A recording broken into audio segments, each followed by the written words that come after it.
Saludo po ang kapulisan dito sa aming kabaro na si Inspector Angelo Deo Gracias. Dahil siya po mismo nagturo sa amin kung saan namin makikita ang kanyang kapatid. Kung gano'n, Inspector Santos, paano niyo nga po ba natagpuan itong pinagtataguan ni Alfonso Deo Gracias? Sa isa pong safe house yun. Doon namin nakita ang grupo. Mayor,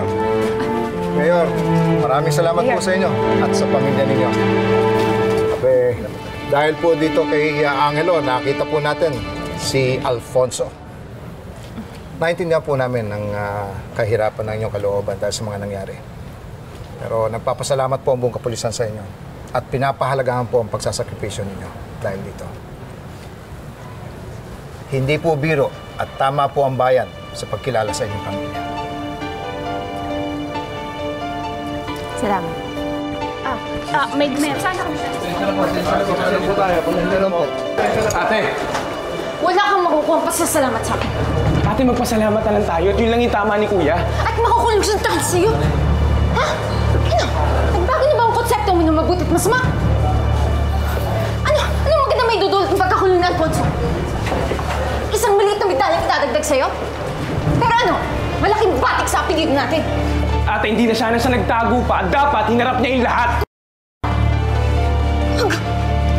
Sa bansa natin, baliktad ang sistema. Guilty ka hanggat hindi mo napapatunayan sa sarili mo na wala kang kasalanan. Paano nga kung may kasalanan si Kuya? Sige nga! Malikod ka! Marami na kayong pulis. Kapatid mo pa rin siya, Angelo.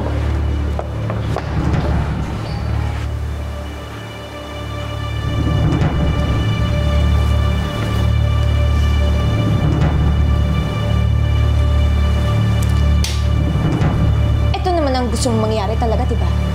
Ang maging bayani ka sa mga matatang tao. Sinama mo pa yung bunso namin. Di ako natutuwa ngayon si Papa sa inyong dalawa.